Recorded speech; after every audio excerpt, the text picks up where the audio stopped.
시편 1편과 2편은 시편 전체의 서론에 해당합니다. 시편 1편은 여호와 율법을 강조한다면 2편은 여호와께서 세우신 메시아를 강조합니다.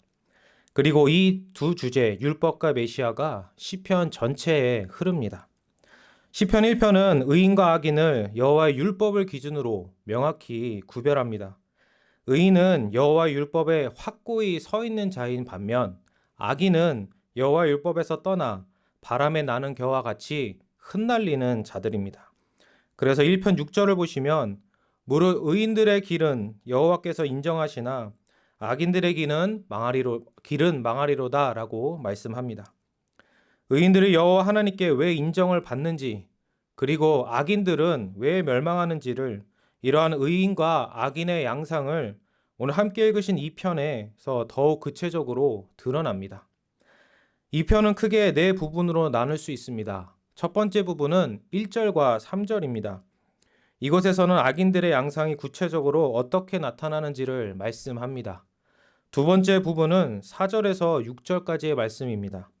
이곳에서는 악인들에 대한 여호와의 하나님의 반응이 나타나는데 그것의 핵심은 바로 메시아 왕을 시온에 세우시는 것입니다. 7절에서 9절은 메시아가 악인을 어떻게 심판하는지를 말씀하며 마지막으로 10절에서 12절에서는 그러므로 돌이켜 구원을 받으라는 구원의 선포로 끝을 맺습니다. 이제 1절부터 자세히 함께 살펴보겠습니다. 1절을 보시면 이방 나라들이 분노하며 민족들이 헛된 일을 꾸민다라고 말씀합니다. 여기서 헛된 일이라는 것은 헛된 말을 한다라는 것을 의미하기도 합니다. 나라와 민족이 분노하며 헛된 말을 하는 모습은 10절에 나오는 지혜와 반대되는 모습입니다. 이들이 분노하며 헛된 말을 하는 이유는 2절을 통해서 알 수 있는데 그들의 군왕들과 관원들 곧 왕들과 통치자들이 서로 모의하여 여호와와 그의 기름 부으심 받은 자 곧 메시아를 대적하기 때문입니다. 2절에 나오는 그의 기름 부음 받은 자가 히브리어로 메시아입니다. 또한 그 대적의 양상이 3절에 나타나는데 그것은 그분들과의 맹 것을 끊고 그들이 결박이라고 여기는 것으로부터 벗어나고자 하는 것입니다. 이는 여호와와 그분의 기름 부음 받은 자에게 순종하고 복종하지 않는 것, 그분들의 다스림과 통치를 받고자 하지 않는 것, 그분들과의 관계를 끊는 것을 의미합니다. 이러한 악인들의 모습은 다윗 시대에는 다윗을 대적하는 세력을 통해 나타났다면 인류의 첫 번째에서는 아담의 타락을 통해 나타났습니다. 아담이 에덴 동산에서 하나님의 면전 앞에서 뱀의 유혹을 받아 하나님과의 관계를 끊는 것에서 나타난 것입니다. 이는 행위 언약의 파괴로서 하나님은 그들에게 자녀됨이라는 영원한 생명을 주시고자 하셨지만 아담은 오히려 그러한 복을 거부하고 그러한 하나님을 대적하여 반역하였습니다. 이러한 모습은 또한 바벨탑 사건, 창세기 11장에 나오는 바벨탑 사건을 통해서도 나타납니다. 죄인들이 서로 모의하여 하나님과의 그 끈을 끊고 자신들의 이름을 높이고자 하늘에 닿는 탑을 쌓는 그러한 행위를 통해서 나타났던 것입니다. 그리고 이러한 모습은 이 땅에 오신 하나님의 아들, 메시아, 그리스도이신 예수님을 향한 사람들의 태도를 통해서도 더욱 밝히 드러났습니다. 예수님이 오셨을 때 당시 유대인들은 예수님을 대적하며 아무 죄도 없으신, 오히려 그들과 같은 죄인들을 구원하러 오신 예수님을 미워하고 싫어하였고 심지어 십자가에 못 박아 죽게 하였습니다. 이러한 사람들의 악함을 예수님은 십자가에 달려 죽으시기 전에 포도원 농부의 비유라는 그 비유를 통해서 말씀하셨습니다. 여호와와 그분의 기름 부음 받은 자를 향한 거부와 반감과 대적은 예수님께서 모든 의를 성취하신 후 하나님 보좌 우편에서 온 세상 만물을 통치하시는 지금에 이르기까지 계속 일어나고 있습니다. 많은 사람들이 예수님의 이름을 거부하고 십자가 복음을 거절하는 모습을 통해서 드러나고 있는 것입니다. 우리는 이러한 대적이 얼마나 큰 죄인지를 두 가지를 통해 생각해 볼 수 있습니다. 먼저 2절 말씀을 보시면 세상의 군왕이다라는 표현이 나오는데 여기서 세상은 땅을 의미합니다. 이 세상의 왕들이 아무리 높은 지위에 있는 것 같아도 그들은 땅에 있는 자들이고 땅에 속한 자들이고 땅에 국한된 자들입니다. 그런데 사절을 보시면 여호와 하나님은 하늘에 계시다고 말씀합니다. 우리는 여기서 하늘과 땅의 무한한 격차를 봐야 합니다. 땅의 왕들은 자신이 아무리 왕의 자리에 있을지라도 절대 하늘에 계신 하나님께 가다올 수 없습니다. 왜냐하면 하나님은 하늘에 계신 너무도 높고 위대하신 분, 무한하고 절대적인 분이기 때문입니다. 그러므로 그들은 하나님 앞에서 지극히 낮은 자들입니다. 그래서 이 땅에서 왕들과 통치자들이라고 하더라도 하늘에서 온 우주 만물을 통치하시는 무한하고 영원하신 절대적인 하나님께 순종하고 복종하며 그분의 다스림과 통치를 받아야 합니다. 그 가운데 왕과 통치자로서의 이 땅에서의 역할을 하나님의 뜻에 따라 그 뜻에 합당하게 감당해야 합니다. 그렇기 때문에 그 높고 위대하신 하나님께 대적하는 것은 너무도 큰 죄입니다. 두 번째로 여호와 하나님은 언약 안에서 생명의 은혜를 주시는 분입니다. 우리는 이것을 1편 3절 말씀을 통해 잘 알 수 있습니다. 하나님은 나무에게 생명을 공급하는 시냇가처럼 생명의 근원이십니다. 그리하여 하나님께 붙어있는 자는 마르지 않고 생명의 풍성함을 얻으며 모든 일이 다 형통하게 되어 에베소서 1장 말씀처럼 하늘에 속한 모든 신령한 복을 받아 누려 영원히 살게 됩니다. 이것이 하나님의 형상으로 창조하신 자들에게 주고자 하신 복임에도 불구하고 그리고 이러한 은혜의 복을 주시기 위해 언약의 끈을 맺으셨음에도 불구하고 인간들은 스스로 타락하여 죄로 오염되고 부패하여 죄인들이 되어 자신의 죄와 악으로 그 끈을 끊어버리고 그 은혜의 관계를 오히려 2편 3절의 말씀과 같이 결박으로 여겨 오도하고 왜곡시키고 있는 것입니다. 죄로 오염되어 전적으로 타락하고 부패한 자들이 하나님과 같이 되고자 하는 교만과 스스로 악하고 부패하여 절대적으로 선하고 절대적으로 거룩하고 절대적으로 의로우신 분으로서 생명의 근원이신 하나님을 거절하는 것이 죄의 본질입니다. 삼위일체 하나님을 거부하고 대적하는 것, 그리하여 그분의 형상대로 창조된 사람 역시 우습게 여기며 함부로 대하고 심지어 생명을 해하는 데 이르는 것이 죄의 본질인 것입니다.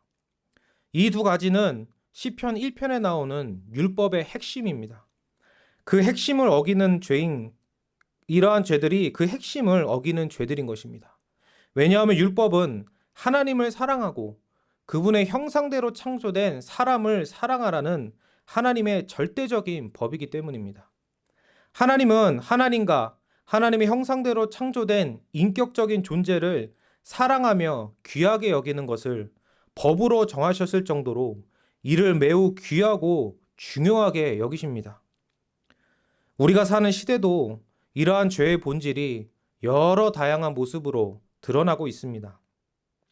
하나님과 예수님에 대한 거부, 교회와 예배를 우습게 여기는 태도, 교회를 향한 신랄한 비판, 하나님과 교회와 성경에 대한 무관심, 성경에 대한 왜곡, 그로 인한 여러 이단과 사이비, 교회를 이용해 자신의 이득을 취하는 여러 죄악들, 하나님의 형상인 사람을 귀하게 여기지 않고 사람들을 향한 여러 죄악과 범죄들을 행하는 것, 인격적 존재를 귀하게 여기지 않고 물질적인 것에 노예가 되는 그러한 중독된 모습들, 하나님께서 창조하신 창조 세계를 파괴하고 오염시키는 여러 일들이 그러한 죄악들입니다.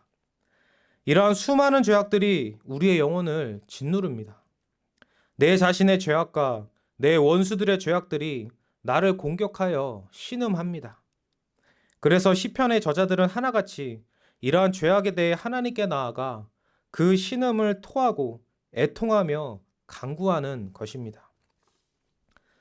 그렇다면 하나님은 이러한 죄악에 대해 어떻게 반응하실까요?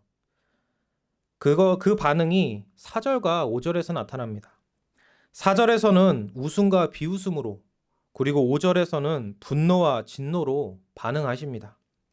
4절을 보시면 4절에 나오는 웃음과 비웃음은 지극히 낮은 자들의 대적과 도전이 하나님께는 너무도 우스운 것이며, 그렇기 때문에 그들의 죄악이 결코 하나님의 높으신 보좌를 흔들 수 없다는 하나님의 위대하심을 나타내는 하나님의 반응입니다.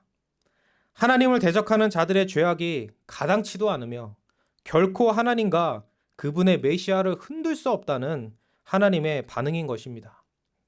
우리는 여기서 하나님의 초월성이 부각되는 것을 볼 수 있습니다. 하나님은 하늘에 계신 지극히 높은 분이시기 때문에 죄와 악이 아무리 활개를 친다 해도, 피조물이 아무리 세력을 키워 하나님께 대항한다 해도 하나님은 그러한 것에 아주 작은 정도라도 영향을 받지 않으시고 받으실 수도 없는 분입니다. 오히려 하나님은 웃으시며 비웃으십니다. 이 세상의 만연한 죄악들을 향해 그 죄악에 압도되어 어떻게 할까 고민하고 두려워하시는 것이 아니라 하나님은 단지 웃으시며 비웃으십니다. 또한 5절에 하나님의 분노와 진노는 의로우신 하나님, 거룩하신 하나님께서 그러한 죄를 얼마나 싫어하시는지에 대한 반응입니다. 하나님의 의는 하나님의 율법을 통해 드러나며 그 율법의 기준에 합당하지 않은 것에 대해서 하나님은 분노하시며 진노하십니다. 그리하여 하나님은 하나님의 율법에 어긋난 것을 그대로 두지 않으시며 반드시 심판하시는데, 그 심판을 바로 6절 말씀에 나오는 그분이 시온에 세우신 왕을 통해서 하십니다. 이 왕은 2절 말씀과 같이 여호와의 기름 부음 받은 자 곧 메시아이고, 7절 말씀과 같이 여호와의 명령을 받은 자입니다. 이 여호와의 명령을 받았다라는 것은 이 메시아는 세상의 왕들과 통치자들처럼 하나님을 대적하는 그러한 분이 아니라, 이 하나님께서 세우신 왕은 하나님께 순종하며 하나님의 명령과 하나님의 뜻을 이루는 자라는 것을 의미합니다. 이 땅에 하나님의 뜻을 온전히 이루는 왕으로 오신 분은 오직 예수 그리스도밖에 없습니다. 그래서 히브리서 10장 9절 말씀을 보시면 그리스도는 자신을 보내신 하나님 아버지께 이렇게 말씀합니다. 보시옵소서, 내가 하나님의 뜻을 행하러 왔나이다. 그리고 이러한 순종을 우리는 시편 2편 8절에서 내게 구하라 라는 것을 통해서도 볼 수 있습니다. 예수님은 이 땅에 계실 때 끊임없이 하나님 아버지께 구하셨습니다. 때마다 날마다 한적한 곳에 나아가 하나님 아버지께 기도하셨습니다. 모든 일을 아버지의 뜻에 합당하게 행하셨고, 십자가에 달려 죽으시기까지 아버지께 완전히 순종하셨으며 그분의 뜻을 전 생애를 통해 온전히 이루셨습니다. 이 아버지의 뜻을 온전히 이루심이 율법의 완전한 성취이며 우리의 구원을 위한 유일한 의입니다. 우리가 예수님을 믿음은 바로 이 의를 전가받아 이 의를 나의 것으로 받아 구원을 받기 위함인 것입니다. 이제 이 왕에게 하나님께서 하신 명령은 7절에서 9절에 나타납니다. 7절을 보시면 여호와 하나님께서는 그 왕을 그분의 아들이라고 부르며, 8절에서는 하나님을 대적하는 이방 나라를 그분의 유업으로 주셔서 그분의 소유가 되게 하셨으며, 그리하여 9절에서는 철로 만든 막대기로 질그릇을 부수듯이 그들의 죄악을 무섭게 심판하실 것이라고 말씀합니다. 예수 그리스도는 하나님의 아들이신 하나님으로서 메시아 그리스도, 우리의 구원을 위한 중보자로 임명되셔서 사람이 되셨습니다. 이 땅에 오신 예수님께는 하나님의 아들이라는 신적인 권위가 있었고, 그리하여 하나님 아버지는 예수님께서 세례를 받으실 때 이는 내 사랑하는 아들이라 라고 말씀하셨습니다. 그리고 마태복음 11장과 28장을 보시면 하나님 아버지는 예수 그리스도께 하늘과 땅에 속한 모든 권세를 주셨습니다.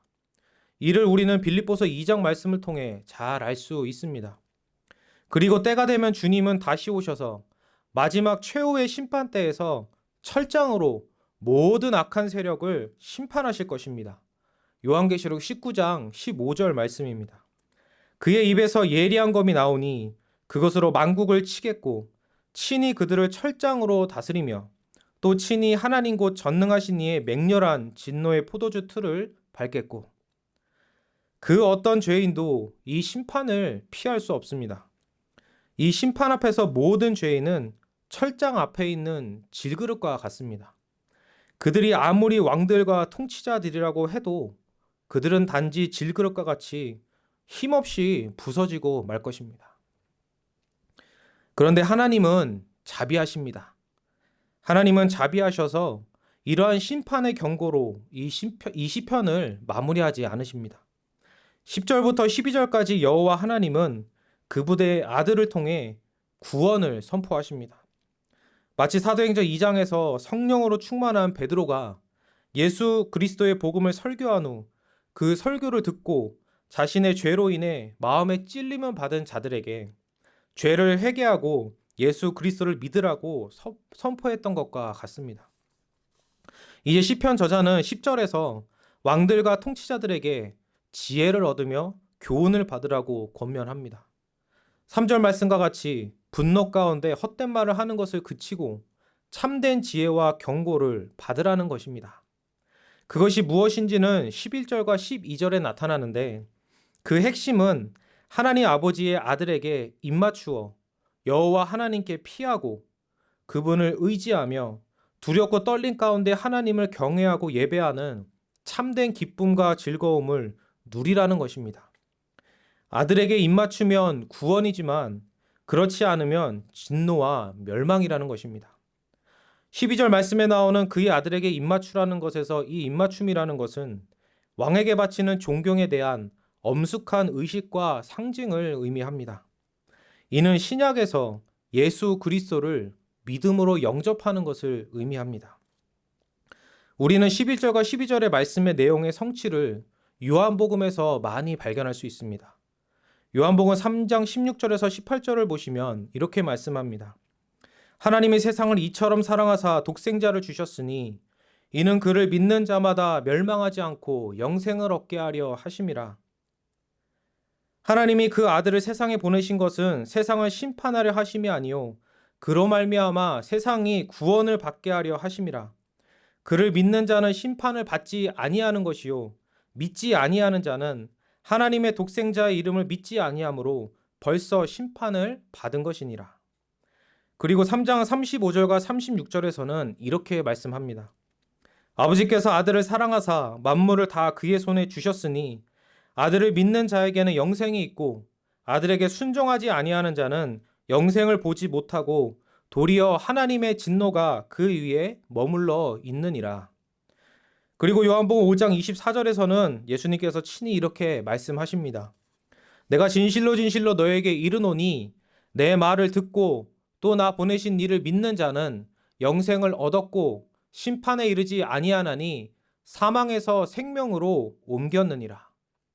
죄인을 구원하기 위한 대속물로 이 땅에 오셔서 모든 죄를 대신 지시고 그 죄에 대한 책임을 전 생애와 특히 십자가에서 대신 치르신 예수 그리스도, 그리하여 우리의 구원을 위한 모든 의를 이루시고 부활하고 승천하시어 하나님 보좌 우편에서 성령을 보내주셔서 그 다 이루신 의를 믿음을 통해 우리에게 부어주신 예수 그리스도, 그분을 믿음으로 영접하여 입맞추고 예수 그리스도로 주신 하나님 아버지께 영광을 올려드리며 자녀로서 두려움과 떨림으로 예배하고 찬양하고 하나님을 사랑하는 그 참된 기쁨과 즐거움에 참여하는 것이 하나님께서 최종 심판을 이루시기 전에 우리에게 주신 하늘에 속한 모든 신령한 복이며 매우 값진 선물입니다. 하나님은 이 구원의 선물을 위해 지금도 오래 참으시며 많은 영혼들이 회개하고 돌아오기를 기다리고 계십니다. 그래서 베드로 사도는 베드로후서 3장 9절에서 이렇게 말씀합니다. 주의 약속은 어떤 이들이 더디다고 생각하는 것 같이 더딘 것이 아니라 오직 주께서는 너희를 대하여 오래 참으사 아무도 멸망하지 아니하고 다 회개하기에 이르기를 원하시느니라. 그러므로 죄악이 관영한 이때는 여호와 하나님께서 죄에 대해서는 비웃으시는 때요. 동시에 하나님께서 택하신 죄인들에 대해서는 구원을 주시는 구원의 때입니다. 하나님께서 택하신 영혼이 주 예수의 복음을 듣고 죄를 버리고 하나님께로 돌아오는 때인 것입니다. 여기 계신 우리 모두는 다른 모든 사람들과 같이 죄인이었고 진노의 자녀였습니다. 그런데 우리의 의도와는 전혀 상관없이 우리에게 복음이 선포되었고 하나님의 절대적이며 관건적인 은혜로 그분의 아들 주 예수 그리스도를 믿음으로 입맞추게 되었습니다. 그리하여 우리는 하나님께서 우리에게 주신 그리스도의 의로 피하게 되었고 그 의 안에서 모든 죄를 용서받고 의롭다 여김 받아 사형수에서 하나님의 자녀가 되었습니다. 그리하여 이제 우리는 시편 1편의 말씀과 같이 여호와의 율법을 즐거워하며 주야로 묵상하는 자가 되었고 그리하여 그 율법의 가르침과 같이 우리를 창조하시고 구원하신 하나님 그리고 그분의 형상대로 창조된 사람들을 사랑하는 자가 되었습니다. 그리고 이 예배의 자리로 부름받아 하나님을 경외하고 예배하는 가운데 즐거워하고 기뻐하는 자가 되었습니다. 그리고 장차 최후의 심판대 앞에서 무죄 선고를 받고 영원한 멸망이 아닌 영원한 생명에 들어갈 수 있는 자들이 되었습니다. 지금까지 살펴본 이러한 1편과 2편의 큰 그림 가운데 우리는 3편부터 시작되는 여러 시편의 저자들과 같이 죄에 대해서는 애통하며 간구하지만 하나님께서 세우신 메시아, 우리 주 예수 그리스도를 믿고 의지하는 가운데 장래의 최종 구원을 소망하며 찬양하는 그러한 삶을 살아갈 것입니다. 그래서 시편에는 많은 애가들이 있고 그러한 애가들로 시작하지만 점점 찬양이 고조되어 각권이 끝날 때마다 여호와 하나님을 향한 찬양으로 마무리되며 시편 전체의 결론이라 할 수 있는 마지막 5개의 시편 146편부터 150편까지는 할렐루야로 시작해서 할렐루야로 끝을 맺습니다. 이것이 우리가 주일 오후 예배 때 함께 살펴보고 있는 에베소서 1장의 구조적 특징이기도 합니다. 내 자신의 죄와 세상과 원수의 죄로 인해 애통하며 하나님께 나아가지만 하나님은 우리의 애통을 찬양으로 변화시키시며 궁극적으로 역사의 마지막 때 메시아 예수 그리스도의 위대한 승리로 인한 위대한 찬송을 우리에게 선물로 부어주실 것입니다. 그리고 그 찬송은 새하늘과 새 땅에서 영원히 지속될 것입니다. 이것이 우리 성도의 삶입니다. 시편은 이러한 우리 성도들의 삶을 반영합니다. 그리스도께 피하지 않는 사람들은 이러한 소망과 찬송이 없고 이러한 피난처가 없으며 간구의 대상도 없지만 우리에게는 소망과 피난처이신 예수 그리스도가 계시며 간구의 대상이신 하나님 아버지가 계시고 삼위일체 하나님을 향한 찬송이 있습니다. 그러므로 이 소망과 찬송과 피난처 안에서 기뻐하고 즐거워하시기 바랍니다. 마음과 입술에 하나님을 향한 소망과 감사의 찬송으로 가득 채우시며 누리시기 바랍니다. 그리고 이러한 기쁨과 즐거움의 찬송을 우리뿐만 아니라 많은 사람들도 누릴 수 있도록 복음을 열심히 전하며 그들을 위해 간구하시는 저와 여러분이 되기를 간절히 소원합니다. 기도하시겠습니다. 거룩하고 자비로우신 하나님 아버지 감사합니다. 이 땅에 메시아 예수 그리스도 보내주셔서 우리의 모든 죄를 이 죄 문제를 해결해 주시고 그리하여 하나님을 대적하는 그 악인의 자리에서 벗어나 하나님을 찬송하고 그의 아들에게 입맞추며 여호와 하나님께 경외하며 예배드리는 그 의인의 자리로 저희를 인도하여 주시니 감사합니다. 이렇게 복 있는 자로 저희를 세워주셨사오니 하나님이 주신 이 복을 이 땅에서부터 풍성히 누리게 하시고 영원히 누릴 그 복을 소망하며 감사와 찬양으로 날마다 하나님께 영광 올릴 수 있도록 저에게 큰 은혜 베풀어 주시옵소서. 감사드리며 거룩하신 주 예수 그리스도의 이름으로 기도드립니다. 아멘.